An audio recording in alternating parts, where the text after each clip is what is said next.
So where I wanted to get started today is to just look back. I mean, it's the last episode of 2020, right? So we have done 43 episodes of Demand Gen Live. I think that maybe Matthew hasn't been to all of them, but he was at the first. And so I think the show has come a long way since it's just interesting. A random Zoom meeting in March has turned into like an amazing community of people, a podcast that is pushing to the top 50 marketing podcasts, almost 10,000 subscribers.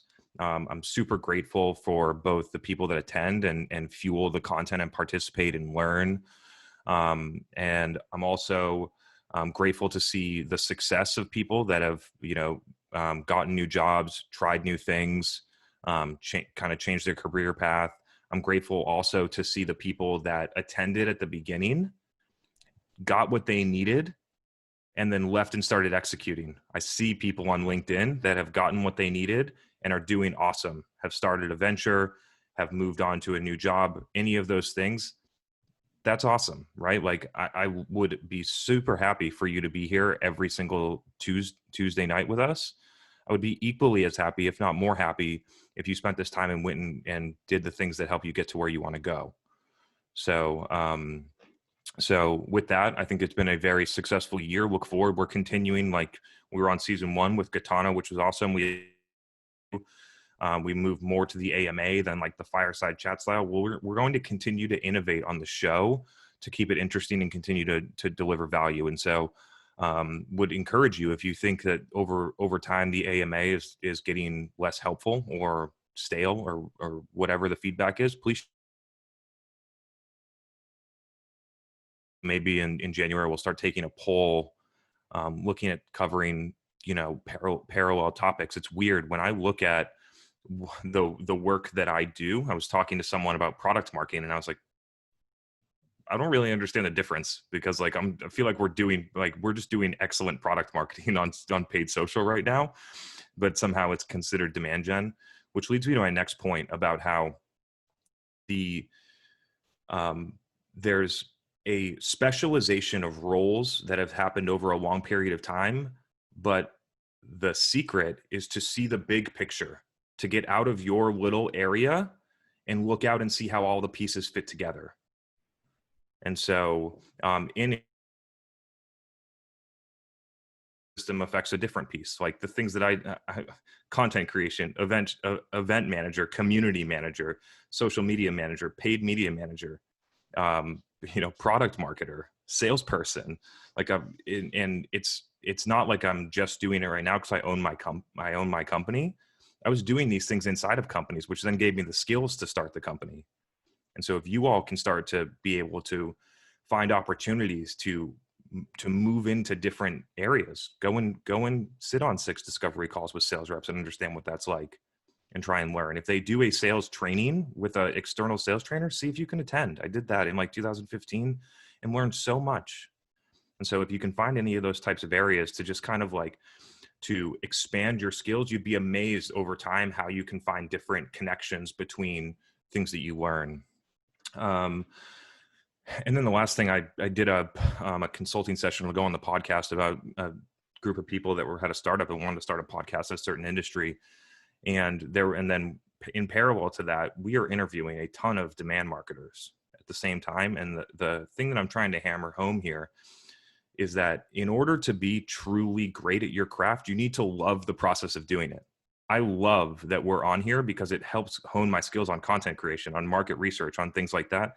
I am proud to say that I spent an hour building 2 very large Facebook campaigns today. And I'm going to monitor the success of it and track it into Salesforce. And so I love the process. The details so fast. And the second that you remove yourself from the details is the second that you start to become less and less effective. You need to be in the details in order to drive the strategy, and if they work together. And then the last point that I made to them that I would give other people is just to start. Like people get so caught up in like, what equipment do I need? Am I going to be, how do I film this? And it's just like, just start. You learn it as you go. Through the execution, you learn. And so that was kind of in a bunch of different directions. Those are some of the things that are on my mind. Perhaps it sparks some questions. Otherwise, we can hit the stuff on the real agenda. Yeah, I think no questions yet, but bring them on if you guys have any. And I think one point that you made that I really loved is around never getting out of the work.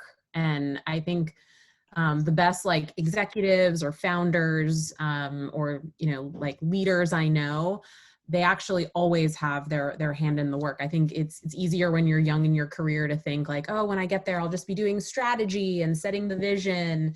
And I've never been in a leadership position where that was the case. And when I look at the people that I admire, I think they are always still in the work to some extent. And obviously it changes, like you can't be completely drowning in it. But I think that's a really key point you made that was worth some reinforcement. Yeah. And there was a point in my career where I thought it was different, right? Where I thought that eventually you get to some place and you don't actually do anything. And then around the time of 2016, I learned if you stay in how rapidly you can accelerate your skills in your career. The key is in order to actually put in the effort and the time and the things, you actually need to love it. And so if you feel like you're doing that type of work and you don't want to do it, it's probably a sign that you don't love it. That you should go and try and look for something else that better aligns with the things that you do. I consider what I do here like what an artist would do to art, what sports is to an athlete, right? Like I just love the process of doing it. And so, yeah, let's transition here. So last week we'll get started on the real agenda. And I think I got a good one here. Last week we were talking, the point was, why didn't Outreach start Thursday Night Sales, or why didn't a MarTech vendor start this? And I laid off 3 things. And if anyone that listened to the episode remembered, I was like, I have a 4th one that I forgot and I'm going to cover it. So just to unwind for people, the 3 reasons that I put forward of why a company like that didn't do a format like this when, COVID happened or different things like that, or just why no company pursued this. The 3 reasons that I listed last episode were fear of failure, metrics don't incentivize them to do it, and potentially a lack of talent. And I forgot a very here, which is that as a company grows, they set arbitrary quality standards that prevent you from getting anything done quickly. And I want people to think about if Refine Labs was a 1,000-person company and I was an employee, and we wanted to publish this on the company's this thing that we're doing over the past 43 weeks, no episode would get released. The audio quality wasn't good enough. You swore one time. You say too much. That person interrupted you. Your Amazon Alexa went off in the middle of the episode. What you said doesn't align with our messaging. What's person's question? That question was geared toward our competitor. There would be a million excuses not to publish any of these episodes, which is why companies don't do it. And so what I'm trying to make a point here is this is mainly to the executive level for anyone listening here, is if you get rid of quality standards that absolutely don't make sense, because look, people that's listening to this afterwards, you're listening to it because we don't have that level of either high production quality standards or aligning with certain unnecessary corporate rules. And so if you can get rid of that bar, you give your team a lot of flexibility to go out and actually do things. And when you actually go out and do things, you learn. And as you learn and iterate, you get better. And eventually, as you get better, you produce something that's good work. But you can't get to the good work if you don't get started, and people can't get started because of the quality standards. And so I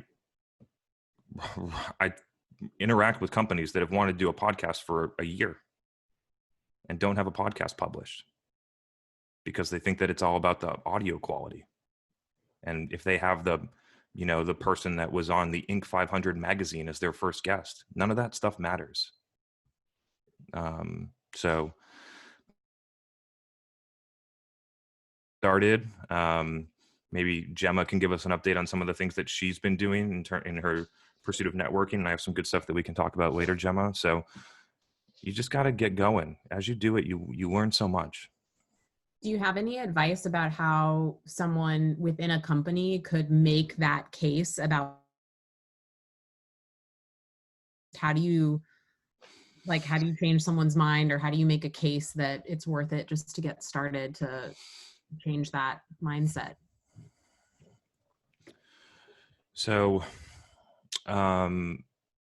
this is a tough one. This is a perception management, organizational change, managing up type of.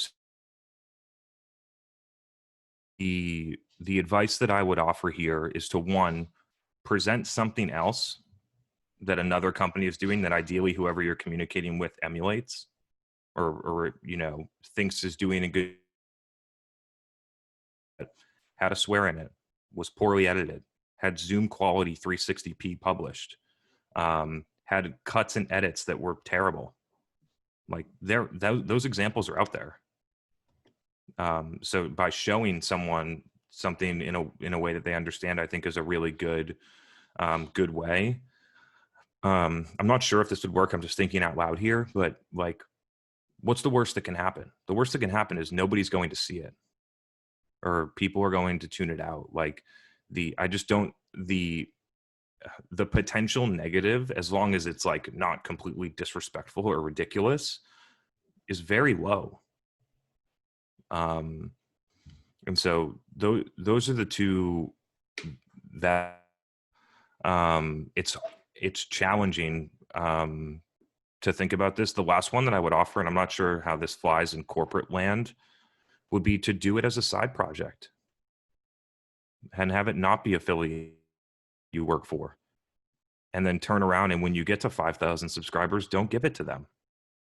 You know what I mean? Like they're going to crush it. They're in an industry that definitely does not do any of this stuff. And they're going to do it on the side. And I think that is a very viable path. So if you, and I was telling them this today, I was like, when you get to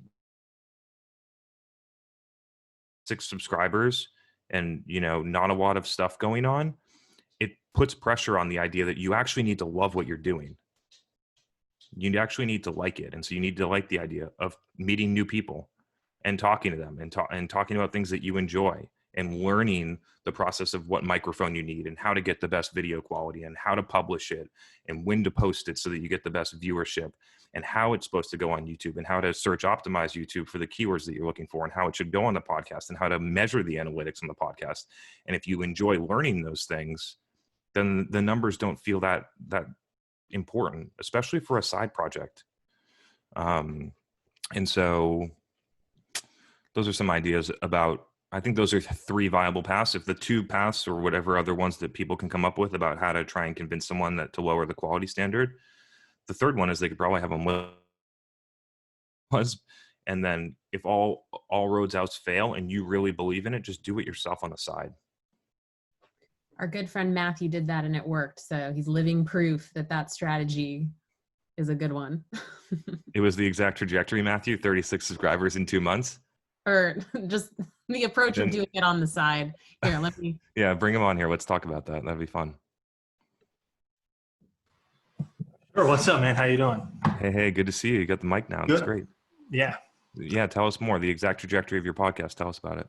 Oh yeah. So for me, it was very much like U-shaped, I would say. So when we first did it, got a lot of hits, got a lot of people listen to it.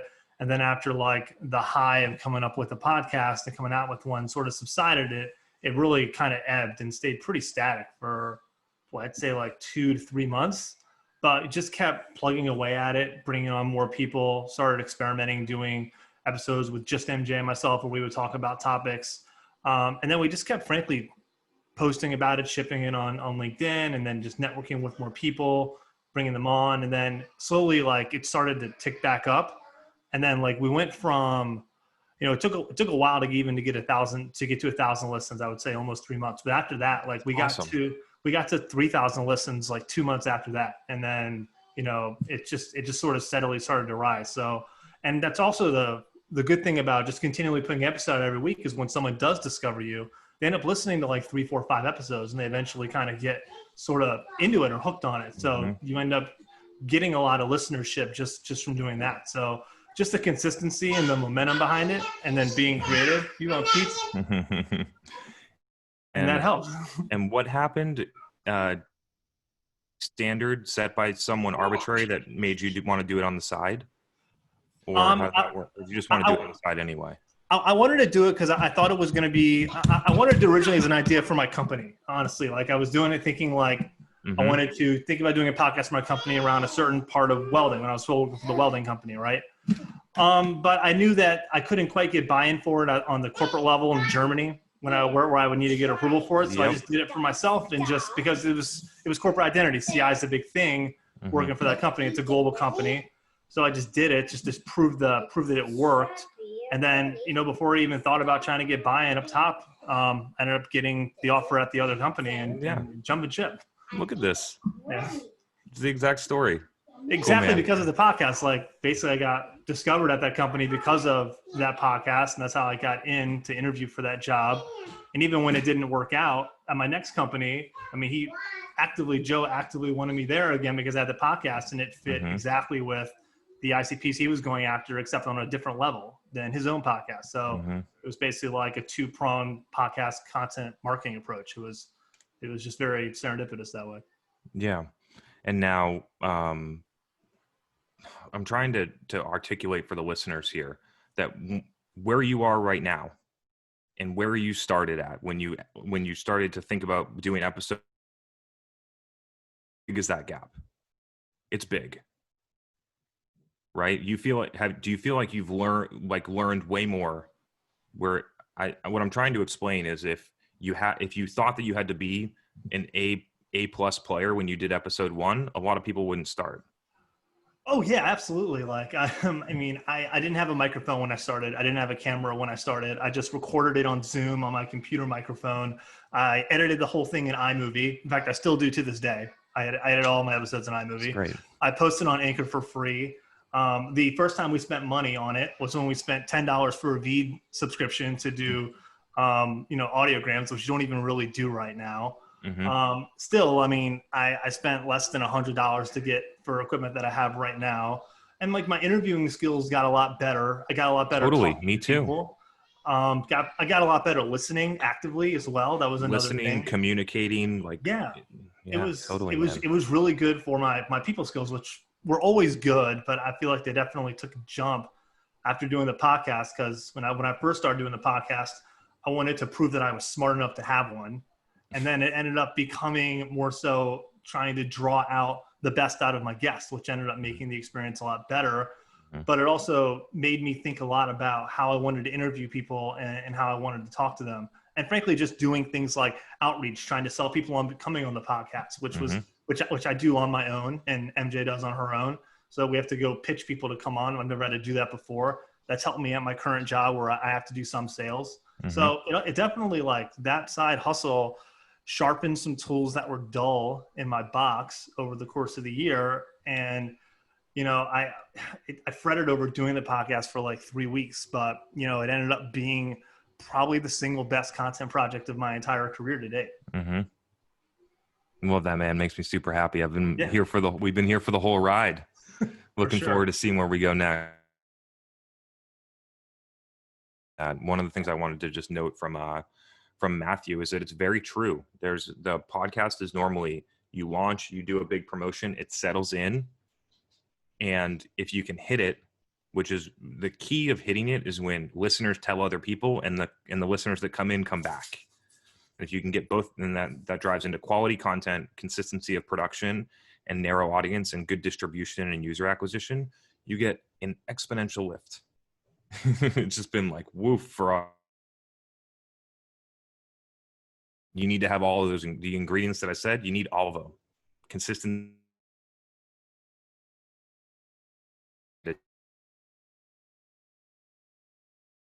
Cool.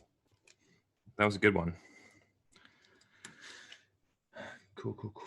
We had one question submitted in advance. Should we knock that out and then you What's- can? Yeah. This is a nice tactical one, so we can. Are you able to share more specifics around how many different paid social ad messages and CTAs you serve to the same audience in a given time frame?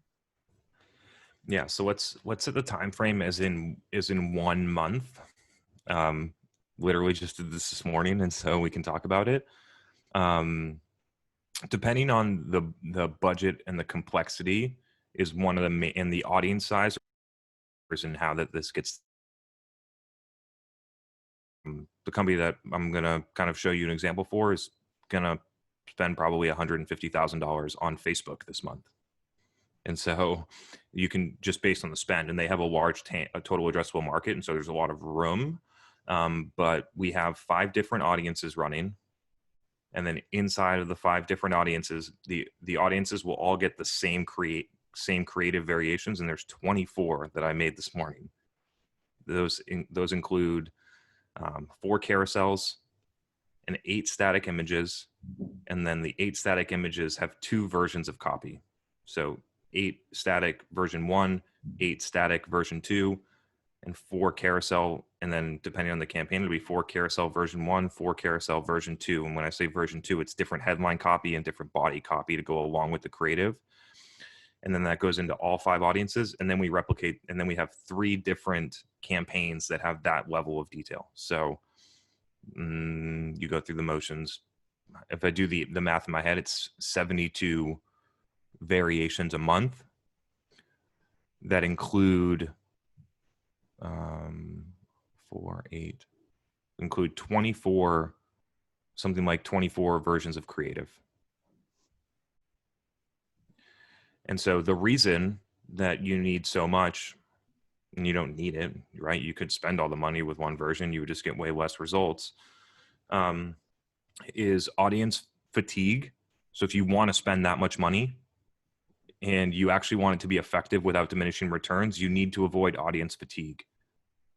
And so the way that you avoid audience fatigue is you have more versions so that people don't see the same ad over and over and over and over again, or you get bigger audiences. And as the budget gets larger and larger, you actually need to scale out both in order to keep going. And at some point you'll recognize that there is a diminishing return.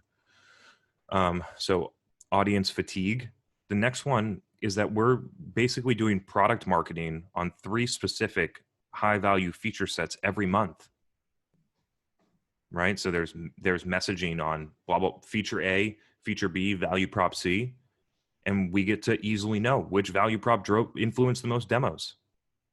It's a great feedback for the company that we work for to say, hey, you know, this feature is better than, I'm not going to say features just for confidentiality, but this feature drove 24 demos and this one drove 6. We spent the same amount of money and we sent it to the same audiences, right? So that one can give you some good insight. And then inside, okay, so feature A drove to the 24 demos, but which messaging that we put forward actually did the most damage? And so it's not only to get the results, it is to create a feedback loop where we learn so that the next month the creative is better and we get more efficient. One is that by having all the versions of copy and creative, that I recognize that the CIO at this company and the CIO at this company may not be needing the same feature. They might actually have a different pain point to solve. And so if you just have this vanilla, like we're the best sales engagement platform around, it's not going to mean a lot to everyone, right? And so getting very, very, very specific, your outbound cadences are going to go up by 3%. I'm just making stuff up here. Your outbound cadences are going to go up 3%. Get this specific thing.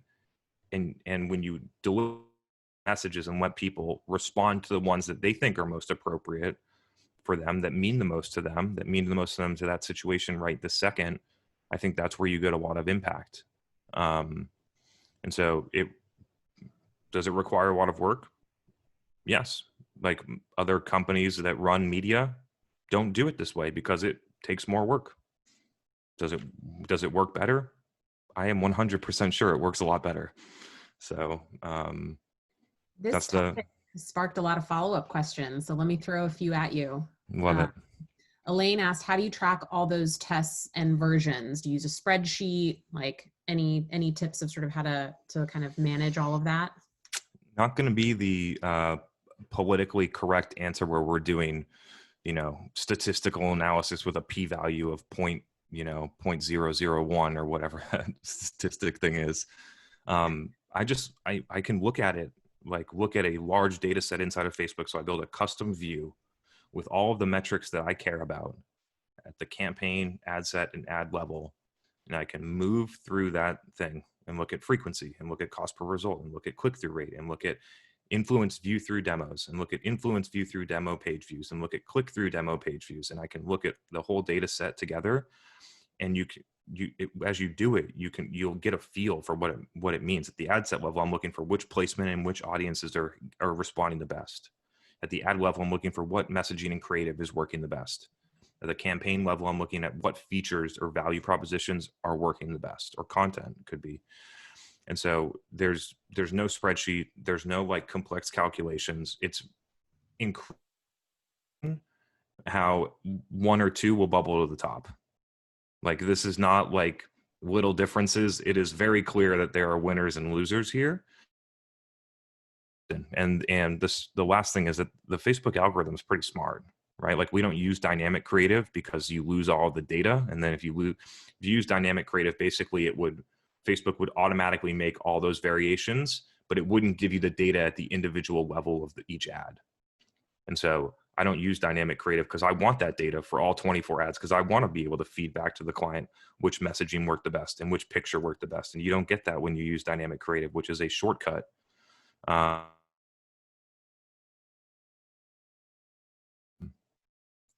I answer the question? I think so. Yeah, that was good. Another quick one from Matt, and then Max has a good one that I'm going to bring him on for, all relate to this. So we're going to stay on this track for a minute. So Matthew was asking, when you say product marketing, is the content a product or service page? Yeah, when I say product marketing, I'm talking about what we do for our customers. Most of the stuff that I talk about here, I'll try in the future to be more specific, because it is very different to market a professional services consulting firm, agency, that type of business, versus a product focused company. And so when I'm talking product marketing, I'm talking about our customer has a SaaS tool, and normally a product marketer is focused on, how do I build sales enablement? How do I build how-tos? How do I build, onboarding materials? How do I do positioning, blah, blah, blah, blah, blah. And what I'm focused on is, how do we get the entire market to know everything about our product? That's a missing piece of a lot of product marketing. I'm going to bring Max on. I'm going to have you talk through your question, Max. And give you, I want to go deeper into this, because I want people to understand what I mean. Okay. And so the missing piece of product marketing, I'm going to give you a very clear example here, and I use it a lot, which is HubSpot. Okay. So if I asked everyone on here, what does HubSpot do and what are the capabilities, everyone would have their own different versions, and it would probably miss a lot of critical things, right? Because HubSpot waits for you to decide that you need a marketing automation tool, or to search for a blog, or to think that you need a CRM that's cheaper than Salesforce and then stumble upon them, as opposed to, they just released multi-touch attribution, which I do not endorse, but however, they just released multi-touch attribution. They just released custom objects. They just released this. They just released this. They have tons of features that most of the market has no idea exist, because they don't actively communicate it. And so what I'm going to do is, I'm going to take custom objects, and I'm going to write I'm going to create tons of different variations, and I'm going to push home to every B2B marketer how custom objects works. And then I'm going to look at multi-touch attribution. And then I'm going to put together a product page for multi-touch attribution, which they already have. And then I'm going to create a bunch of different versions of creative with tons of different value propositions. And I'm going to push that to all the B2B marketers, so that B2B marketers understand that if you use Salesforce with Marketo and you still need visible, you can get all that done with HubSpot on its own. Nobody knows that stuff, because HubSpot doesn't actively communicate with the market. And those are a couple examples. And so what I do for a lot of our customers, which we find incredibly effective, is pick every value prop and every feature and everything that people need to know. They understand that you make a CRM and market automation, but they do not until they're in buy mode. And when they're in buy mode, you're probably too late. They need to know everything before that.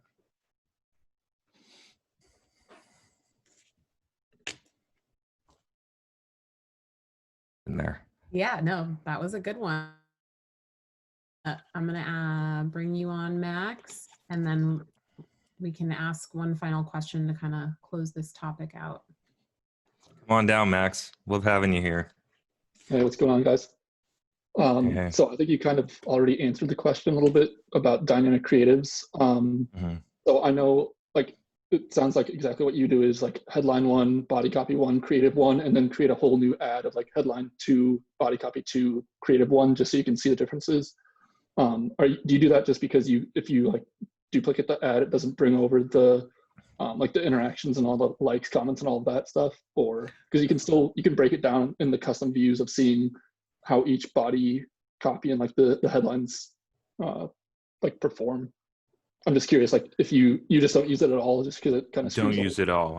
I build, and we have a very good process. Add 1, copy, change the headline. Add 2, copy, change the creative. You know what I mean? And you can go and build. It takes, like I did 5 audiences, 24 ads. It's more about just having a very clear visibility, especially with custom conversions at the ad level. Perhaps they've changed that and that's available. My guess is that it's not, but I have not verified that in a while. And so just having all of the data in one single set clean is the reason that I do it. Yeah. Okay, but wouldn't that kind of get like unmanageable? Isn't there like a certain amount? Like I've heard like 5 to 7 ads within an ad set. Otherwise, like the spend gets spread out way too much. Of like, it would potentially be able to optimize it, but like that's just too many ads within an ad set for it to be covered and like actually optimize itself. Or is that just totally wrong? Not when you're spending $10,000 a day. Fair. And so yes, and that level of creative variations does not work on LinkedIn. We limit it to 6 on LinkedIn, and I think 6 might even be aggressive, right? And so because the CPMs are so much higher and the budget typically for us is slightly lower on LinkedIn than it is on Facebook, and they're used for different reasons. But yeah, it comes down to you need to be able to deliver a certain amount of impressions. So I'll give you a really good insight here about what you should do in that to, at the beginning, for the first 4 hours, spend as if you were going to spend 5x, 10x what you would in a day for 4 hours, and get it through the learning phase as quickly as possible. Get it down to 3 or 4 just based on that initial cut, and then you can run it from there and continue to optimize. But that's what I've been doing for like 5 or 6 years when I had lower budgets, but I did want to learn that stuff. Cool. Thank you. Cool. Happy to help. John was asking if we had an update on our SMS text messaging test, but John, no movement on that. We'll keep you updated. We have selected a vendor, but since we selected it, it just hasn't moved from during the Christmas. We did this last time. I don't know what day it was, December 22nd. And so no movement. The customer that we're working on with its offices are closed between Christmas and the 4th of January. So I would expect an update mid to late January with something tangible. What's next on your agenda that you want to get into, rant about a little bit?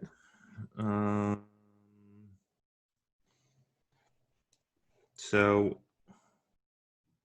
I got 2 things. I'm not really sure which direction I want to go to. This one might be short, and I can just parlay it into the next one,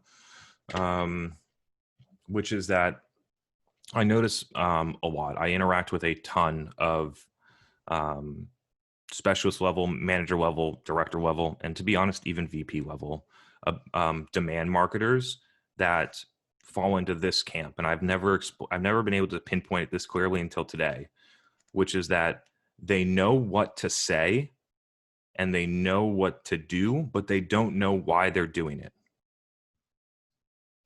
And so you're able to move through. People say, we're going to ungate all of our content. And then you say, I understand, but why are we ungating it? And they don't have the answer. Like it's a really interesting one. Or we're going to, we're going to stop measuring on MQLs. Why? Because somebody else told me to do it. Right. And so in order to build true expertise, it's not only, it's actually less about if you want to move forward and innovate, you need to know the whys.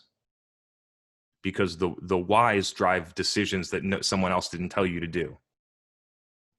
Right? Like content in 2015. Nobody told me to do it. It just made sense that if I ungated the content, more people would see it. When more people consume it, more people will know the information that they need to know. When they know that information, they will be more considering to purchase our product. And so when you go and as you continue to progress in your career, always try and take a step back and think about when someone did this. Or you can even like try and analyze some of the things that we're doing here at Refine Labs. I get what they're doing, but why do you think that they're doing it that way? And then you start to get a deeper understanding. I analyze a ton of different SaaS ads, tons, in the wild. Like I'm just browsing Instagram. I get a story ad. I click on it. I look at the landing page. I read the copy. I go through. I see where they put the form. I see how many fields there are. And I understand that, and I can feel when I drop off. And then I say, why did I drop off? What would I have done differently?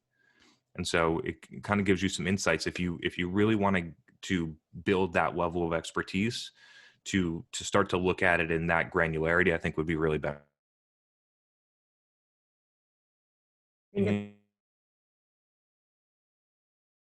Continuing to ask why and dig further and further, and having that mindset continuously. Yeah. And then I'll give you another example. Like in 2016 through 2018, in 2018, I was forced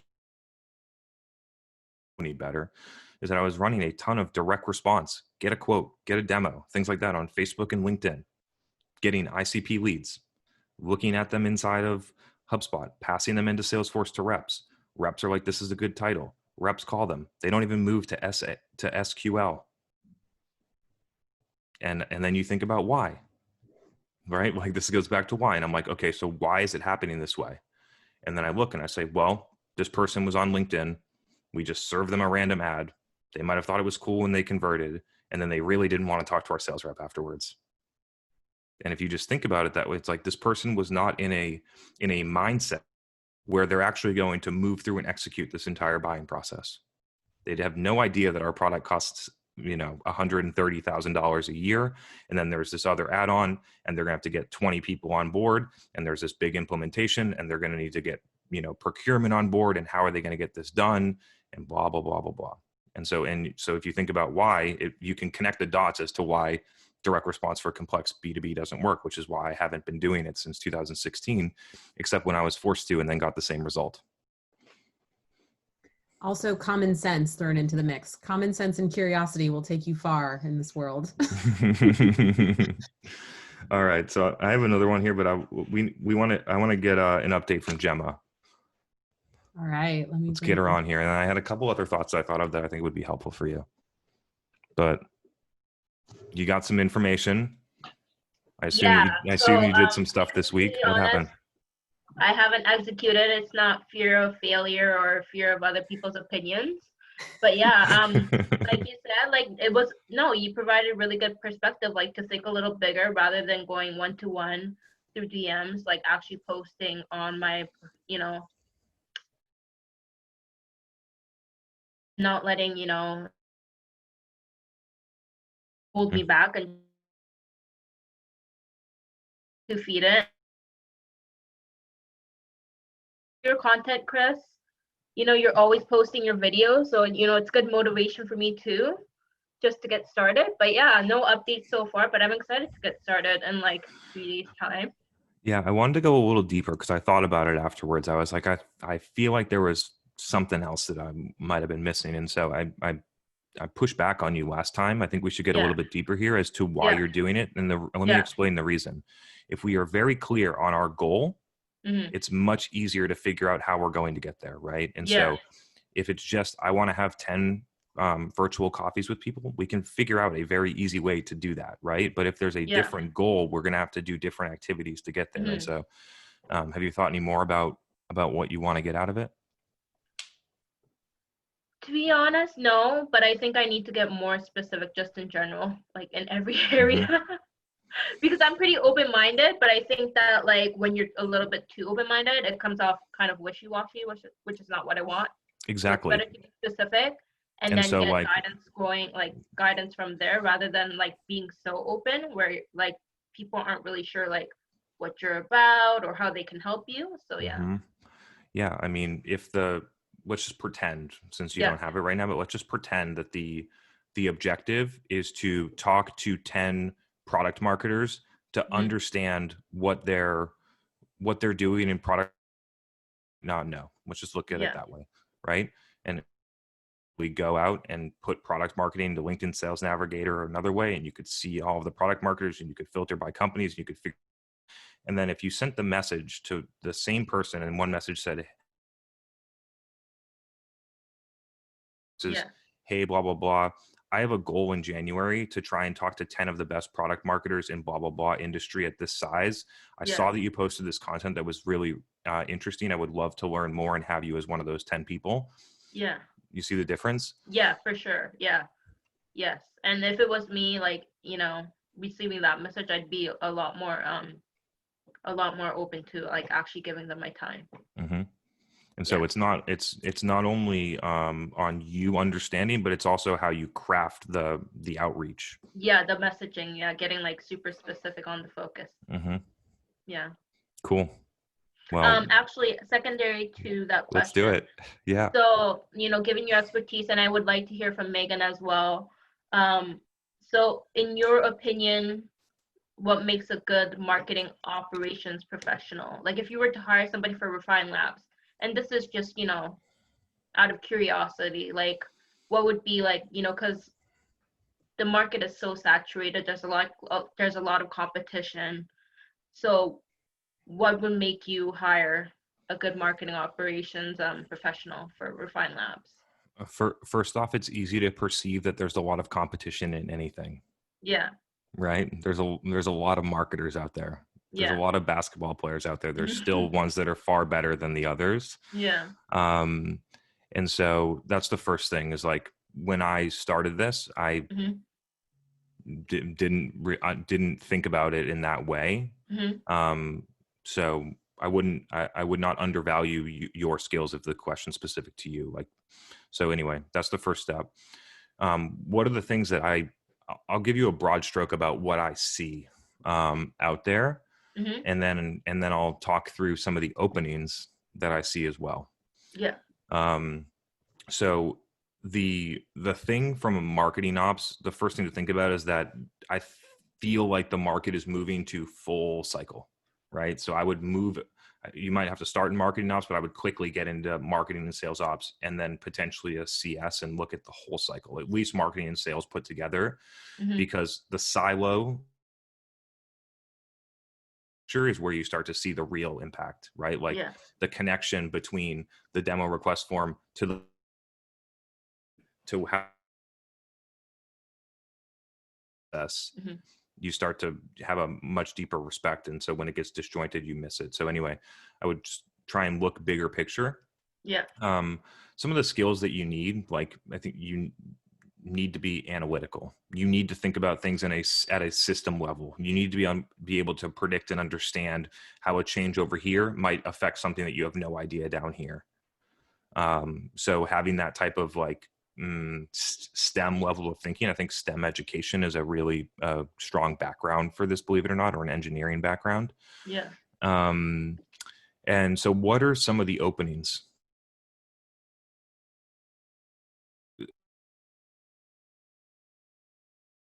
Strategic partner, not a person that does the things that marketing and sales tell them to do.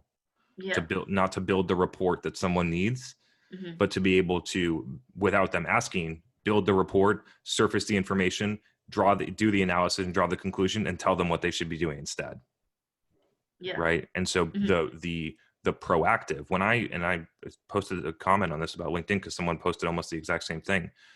When I interact with rev ops and marketing ops and sales ops, they, like, companies are bringing me in to tell them the same things that all those people already know. They know that the MQLs aren't converting. They know it's a complete waste of money. They know their outbound process is working. These people see it all.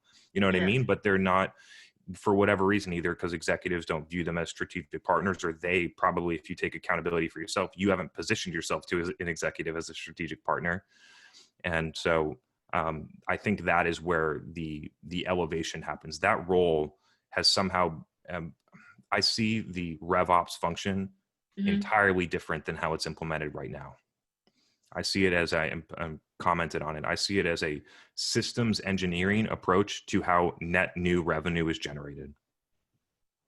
Not building tech integrations and making sure data is in the right place and having the reports. Those are table stakes.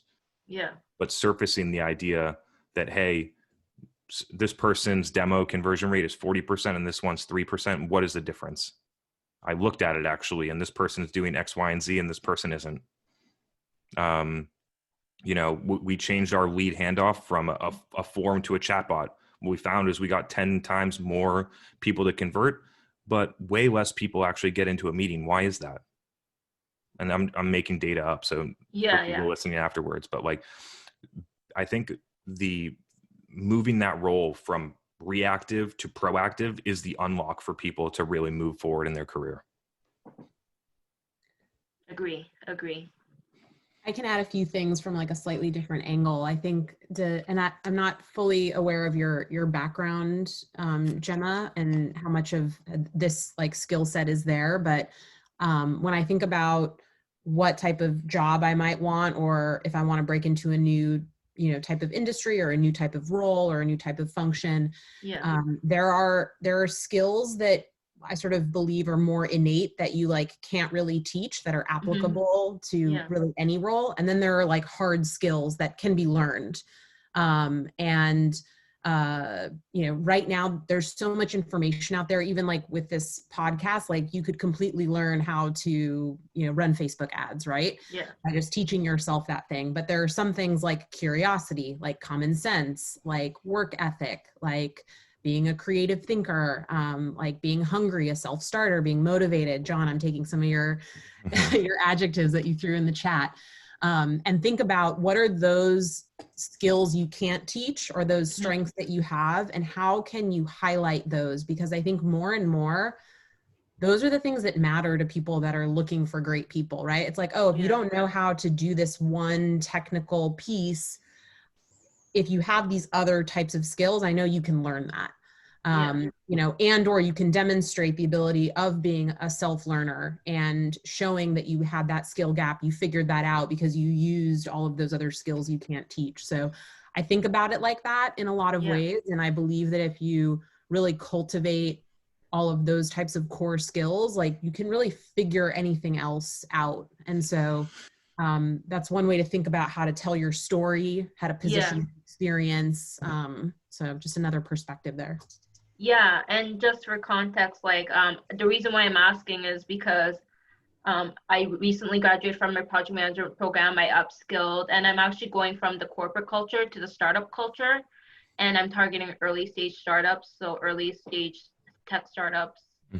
So like meaning like pre-Series A or Series A and B, and like my professional experiences in sales operations and marketing operations, but I see these like buzzwords like going around like revenue operations, revenue enablement, sales operations and enablement. Like there's so many ways you can put it together. Demand gen, product marketing, like it's different terms to basically say the same thing, because tech vendors basically need to attach a new name for their stuff every once in a while. Like revenue operations was built from tech vendors. It's literally the truth. Conversational marketing was built from tech vendors. Inbound was built from tech vendors. All of them are.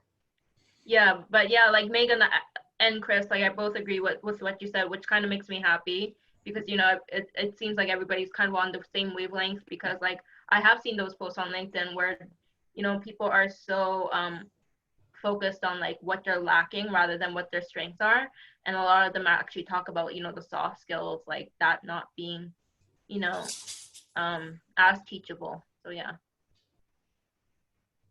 Awesome. Great to see you. I'm going to keep checking in on updates. I want to have this, if they're product marketers or not, I want to have the 10 virtual coffees in the books or whatever. Did we get to everything on the agenda? I feel like No. I just kind of deviated for a minute because I thought that was going to be fun, yeah, which it was. Yeah. I've kind of been straying off the agenda because I just have this notebook of other things. And so I'll continue off the agenda, and then we'll either get back or give up. We'll see what happens. So I saw a post on LinkedIn today, and I didn't read the article, but I just saw the headline, which was like the things that HubSpot learned as they cross $1 billion ARR, which is great. Congratulations to HubSpot. That is awesome. I think their tool is great. I think they've pointed out some things earlier in the episode that I think they're not going to go out of business if they don't do those things, but they're probably going to grow faster. Probably going to have more market share. They're probably right. So when in a lot of these things that I say, people think like if you don't do them, then you're going to go out of business. The truth is you're just going to grow slower. And for certain companies, eventually, if you don't grow fast enough, someone else is going to do the things that we're talking about, and they're going to eat your lunch. And that's just the way that it is. So the point of this one is that we cannot look at historical companies that are crossing $1 billion ARR and look at how they got there and then replicate the things that they did 10 years ago and think that it's going to work for us. And so, right? Things have changed since HubSpot built their company. A lot has changed, right? And so once you get to a certain critical mass, you're on your way. And for all the companies that are not there, doing the same things HubSpot did in 2009 is not going to get you there. So I'm going to go back into history and I'm going to talk through major companies get built by following the best marketing activities that are happening at that time. Amazon was built on Google search ads. Salesforce was built on predictable revenue. HubSpot was built on SEO. In the time when SEO was at the prime, Salesforce was built on predictable revenue. At the time where social wasn't really existing, and doing that type of cold outreach was the best way to get to people at scale. It's not anymore. We've got other ones. Monday.com crushed YouTube ads. I went on and looked at their YouTube ads. There's some of their YouTube ads have 78 million views because they took advantage of that platform. I have more. And in the future, the next brands will be built on podcasts and LinkedIn and KOL influencer style marketing. And so if you look at that, it gives you an opportunity to say, hey, I'm gonna punt on predictable revenue. I'm gonna punt on SEO. I'm gonna potentially, like we even think about this, I'm gonna punt on Google ads. And I'm only gonna do the things that are the best thing right now. I'm gonna put all my money and all my effort and all my energy there. And if you have that, like that's what we do right now. We don't run Google ads. We haven't spent a minute thinking about SEO. And so if you clear all that stuff and you only focus on the things, if you believe and truly it is crystal clear at any point in time, especially if you're not super early, like it is crystal clear right now. If you are a B2B entity, that marketing on LinkedIn and doing a podcast are the two best things that you could do, and potentially building a community. And if you look at Drift and Gong. Drift and Gong has started 5 years ago and they're well on their way. And what are the things they did? I think both of them have a very strong employee-based LinkedIn execution. Very interesting thing to unwind. I'm not deep enough to really know the details on those companies. I know they do a bunch of other things, but their work on LinkedIn has been shining for years. So we cannot just drop in what a company did 20 years ago and think that it's going to get us the same result later. And we're proud that HubSpot got to $1 billion ARR, but after they got to a certain point, the growth had already happened, right? They had enough resources. They had enough market penetration. The category had already been well mature.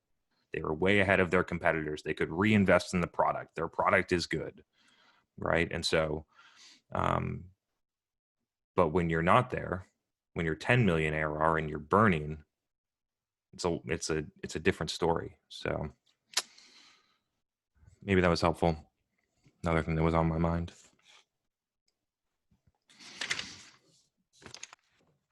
All right, Austin, we're calling you up around that time. Is he on here anymore? He's here. I'll bring him on. Oh boy. Looks like you're sitting down. I am. I was tired. I've been standing all day. I was like, dude, it's going 3-4 hours on standing. It's time to sit down. So y'all get to see the base of the fern today. The fern is revealed. The fern is a huge inside joke in the chat, by the way. It is. Yeah, come to the show, the live show. You won't be able to read the chat if you're listening to this on the podcast, right? I know. I feel out of the loop. It's the secret. It's the secret bonus for coming to the live show. I have the chat popped out right here on the side of the screen, so I can listen and chime in on the chat too. So, well, let's continue with that because I think that's a huge principle. But so we talk about companies. So how would you apply that to individuals? I think that was the first question in my mind is like, wow, okay, so how do I get on? I mean, besides starting my own podcast, which I'm already doing, which is great. Mm-hmm. But like, I find my, I mean, and you talk about niching down or focusing on very, very specific personas. And I have the problem where like that you talk about too, where I feel like it's very competitive, even though, and I think I'm fooling myself more than I am, but also I'm fairly realistic that sales and marketing content is the abundance of content on LinkedIn, maybe because my algorithm feeds I thought the same thing 18 months ago. Yeah. I literally thought to myself in April of 2019, if I post this, nobody's going to care. There are people that are already, there's already a ton of marketers posting LinkedIn content. Nobody cares what I need to say. Everyone is going to tell themselves that, right? It's just not true. And so it's interesting as I've like observed, like I've seen a lot of stuff happen. There are tons of marketers that kind of fit into the camp that I said, that know what to say, but don't know why. They're having a bunch of success on LinkedIn. Right. And so ultimately that will tease itself out because talent and skill ultimately will just decide those things. But it feels like this is more of a confidence challenge than anything, right? We're getting deep here on Demand Gen Live. I know. Sorry, you should be. Is he muted? Sorry. Yeah, it's my reflex. Every time I stop talking, I mute. So, you don't have a baby in the background. You can stay on. Well, that's because I put him to sleep a couple hours ago. It can be confidence, but it's really not confidence for me. I think I'm just early in the process. It's not flooded. I think I'm early in the process and iterating, and so I'll come from maybe I'm just Matthew a couple months ago, right? I'm trying to iterate and find my space as I create content. Totally. And so that can feel, I think it's not even the fear of getting started, already started. It's that, okay, how do you keep pushing to keep getting traction and enjoy that iteration? Or at least maybe not, because partially it's that you get such little feedback that you don't know which direction to go. Mm-hmm. And so when I'm doing my job, it's great because, we have traction and we have customers and an audience. It's easier. But when I do it myself, I don't have those things to rely on to help guide the experiment.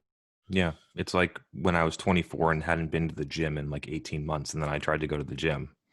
And then the next day it's really hard, right? You know what I mean? And so it's the same stuff. Like in trying to make a dramatic habitual behavioral change is very challenging. I would encourage you to think about kind of like what I said to Gemma, like what is the outcome? Are you just doing it to learn? Are you trying to change your job? Are you trying to build a company? Are you trying to, find a different way to make $70K a year or whatever you need to make to live your life? Like if you are more specific about what you want and also being able to have a target, I think it helps to pursue through some of that hardship. Have you thought about what you want to do? Yeah, I think so. Yeah, that's the issue is I haven't decided on a single one. You don't have to Right. have it all figured out, Yeah. right? Things can change.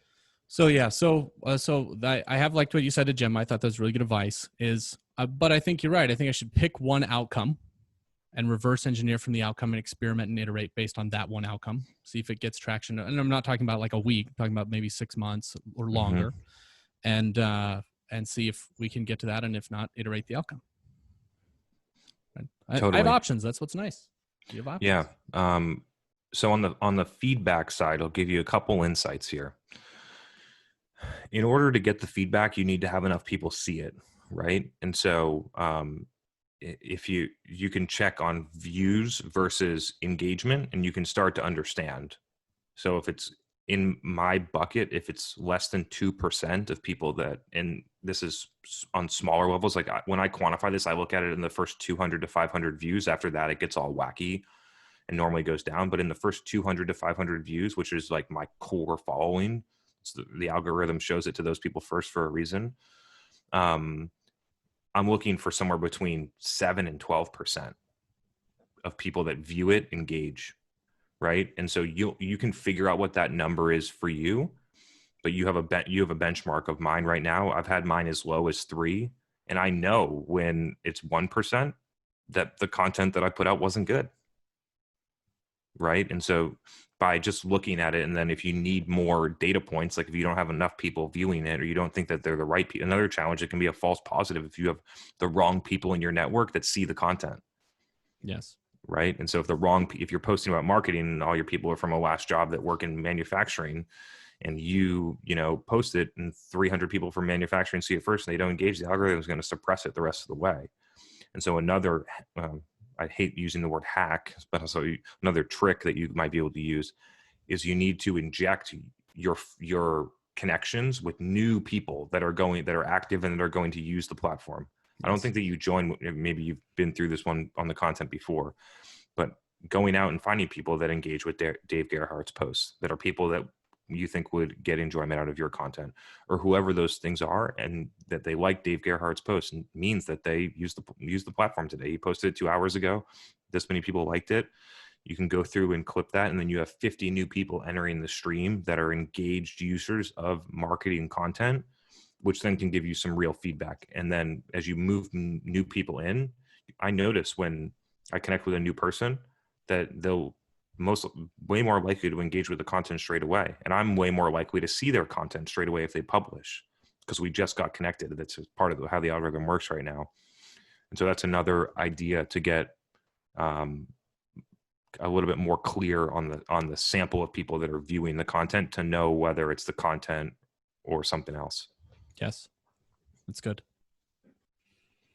Cool. Keep it going.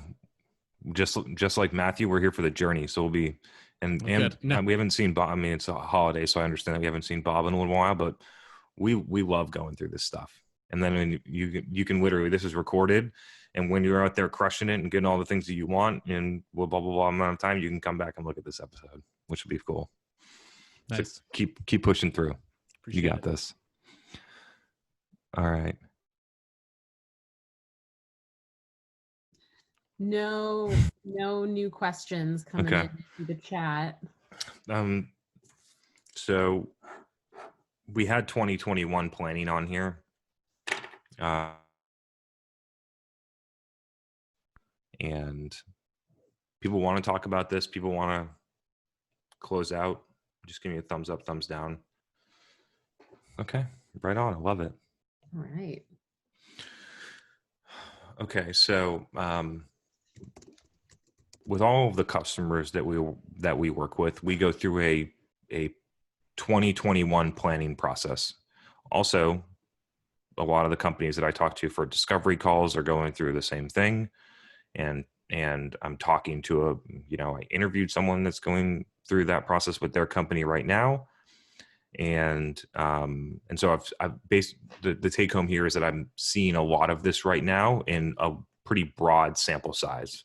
And so I'm seeing how people are doing it, and what the types of goals are, and what are some of the holes or misses that I see, and what are some of the things that are going well. Some of the things that I we'll start right there. When you're currently 5 million ARR and your goal for next year is 19 million and you're not changing anything about what you're doing, that's a problem, right? And so I was talking to someone that had this situation today, and basically I was like, I want no part in this. I do not want my team involved in this. I'm not here to get set up to fail. But here's what I would do if I were you. I would put this into a model. I would calculate it back based on your existing conversion rates from this year. And I would figure out what you need to put at the top.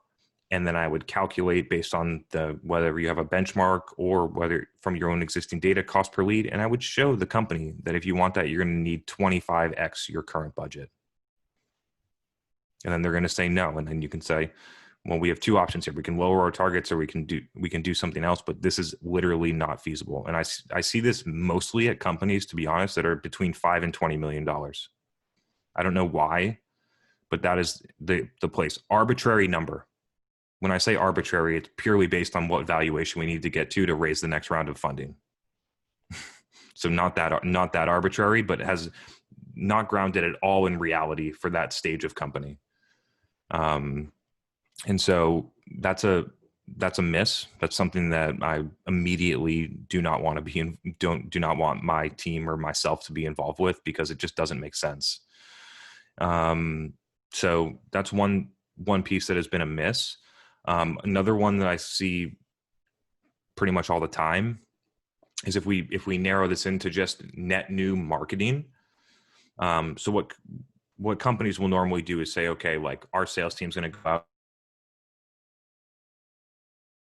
work is going to get 25%. And so we need marketing to bring in whatever that number is, 35% left over, if I did the math correctly. And so we need marketing to get 35%. And then they'll take their entire MQL bucket, which for a mid-market enterprise SaaS company is very large.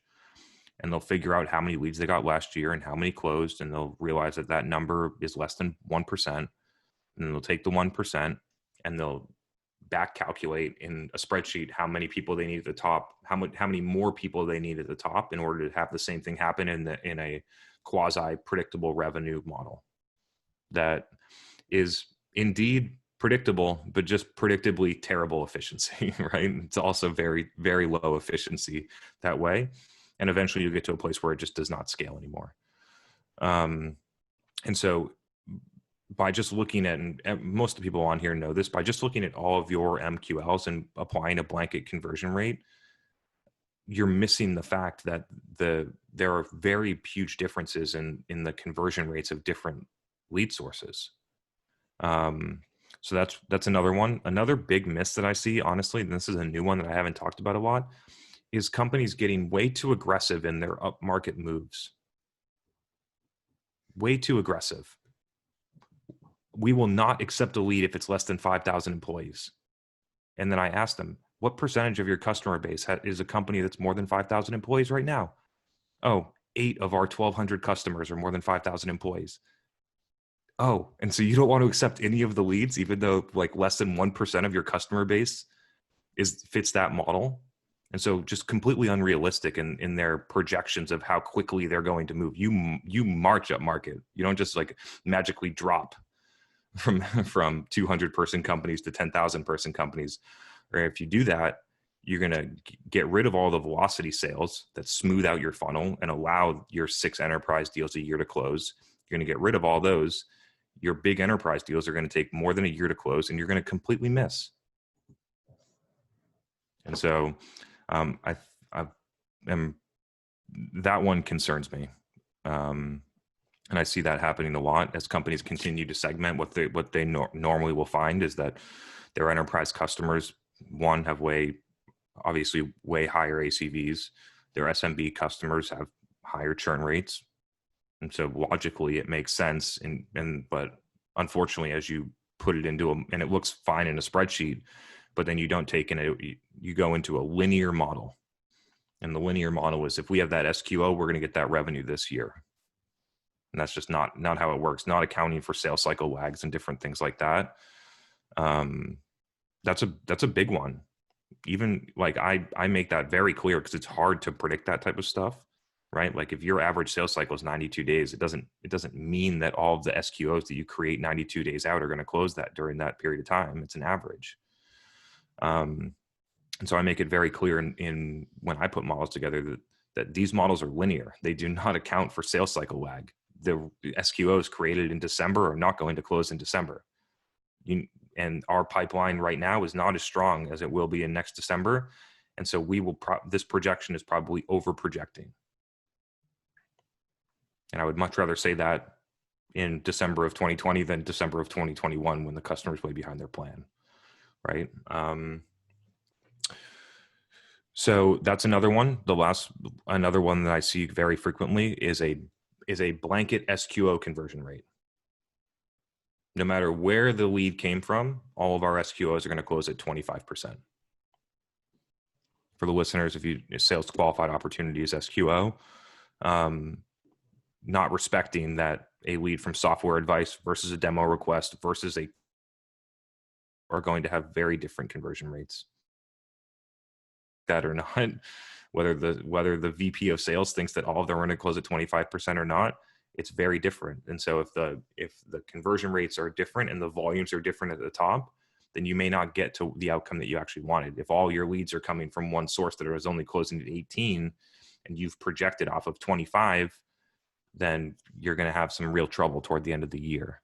And so, yeah, those are some of the things that I'm seeing. Some of the ideas that I would recommend, like I went through it with a customer this week, putting together a plan for a QBR, is basically we got and this is anyone that's in a marketing leadership seat is probably going to go through this. A demand person. These are our SQO targets, and this is how it gets broken up between inbound, outbound, and partner. Marketing, sales, or partner, however you want to classify it. And then you have your target, okay, right? And the target is much larger than it was this year, right? So, and that's just the reality. And so then you have this marketing is responsible, for sake of round numbers, for 200 SQOs in Q4. And that number is ramping linearly. So just for sake of round numbers, we're at 100 right now. And then Q1 is 125, and then 150, and then 175, and then 200. And we've never had a month where it's more than 100, just for the sake of this fictitious example. So how are you going to get from 100 to 200 becomes the real question. Is it, number one, is it realistic? Can we get it done? Number two, how? What do we need to get it done? Do we need more people? Do we need more budget? Do we need an agency? Do we need this? Blah, blah, blah, blah, blah. On this one is if you have the entire marketing contribution, you need to look at where are the sales qualified opportunity, ideally the revenue, but in this model, it was sales qualified opportunities. Where are the sales opportunities coming from right now? Okay, we're getting 10% from aggregators like software advice and things like that. We're getting 12% from events. We're getting, whatever the remainder is, 68% from website demo requests, and we get 2% from content downloads or whatever those are. You have those numbers, and then you start to break in. Like when you look, the scalability of software advice is low, right? You've probably already maxed that out. And so when you look at that 12%, it's not going to scale linearly from 100 to 200. The contribution is not going to be there. And so you're going to have to make up that number. And then you start to figure out, okay, how much do I need? The most scalable, efficient way is driving more people through your demo form. Always. Especially if you get measured on a later funnel metric like SQOs or revenue. 100% the best way. Way easier than going out and getting 1,000 ebook downloads, just to figure out how to get 10 more people to go and ask for a demo. And so then you can think about, okay, what do I need to do to get there? Well, luckily we just started testing, like I'm just spitballing here. Luckily we just started testing scalability of LinkedIn. We spent $60K on LinkedIn this month. I'm pretty confident that we're going to push that to 150 in a linear fashion of results. And so we're going to be able to push LinkedIn that hard. We just rolled out lookalike audiences, validated that lookalike audiences for this company at this size total addressable market is going to work. So I think that we can scale that up a little bit. our Google AdWords, we have no more room. And then you start to put together a calculation, and ultimately it comes down to, I put back to the customer is, here is our 2020 blended cost per SQO per ad based on advertising expense. Here's the number. If we do everything right and scale 100% linearly, and this thing actually can move that far forward, this is how much money you're going to need to get from 100 to 200. It's a lot more money than what we're doing right now. Do you think that are we going to be able to get that? And then let's just pretend that they say yes. So, okay, we're able to get that amount of money. Now, in my view, it would be much easier to figure out whether or not that's going to work in Q1 or Q2 versus Q4. Right? Like if you have a 200 SQO target in Q4 and you haven't figured out whether or not you're going to be able to get there with your existing mix by Q2, then you're going to miss, most likely. And so anyway, that was a scenario that we're going through right now. It was there was a lot of numbers and things like that. So it was a little scattered. I'm not sure how much people got out of it, but hope maybe it sparked a couple of questions where we can actually get into some detail. Max just posted a question. Let's bring you on.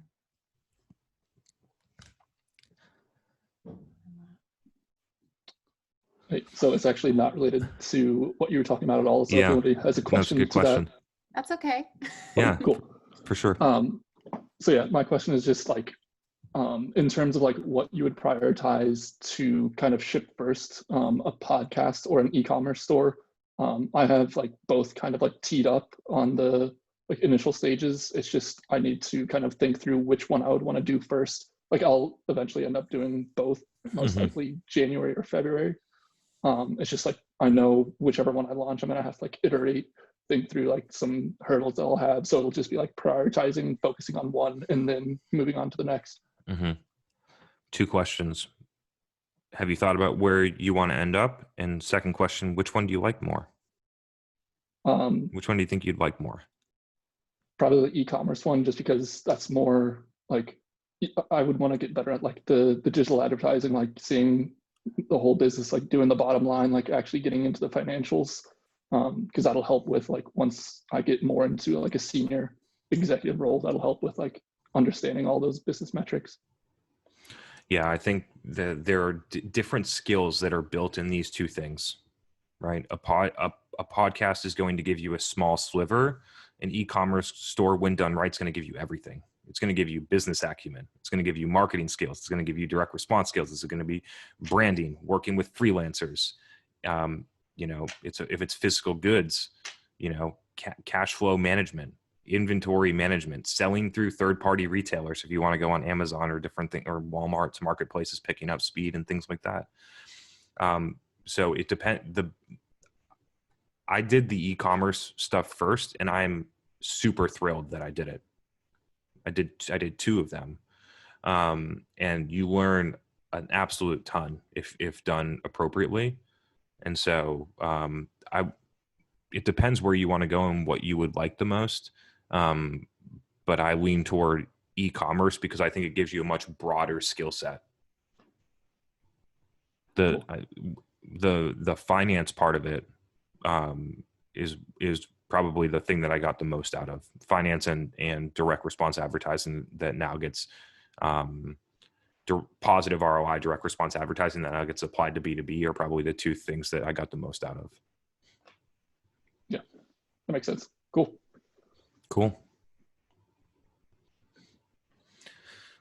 Yeah, I love that. Would encourage anyone to go through that process and do it. Whatever. I think that I started the initial this is in like 2013. I think I started the initial e-commerce company with $3,000. Maybe it was less than that. I needed like a freelance photographer for like $100. I needed to buy inventory. I think inventory landed was like 1,600. I needed to get a Shopify, account, which was $30 a month, like a couple of different office supplies, a thing of QuickBooks. Like it's not a lot of money to learn a lot oddly enough, probably a way better investment than doing an executive MBA.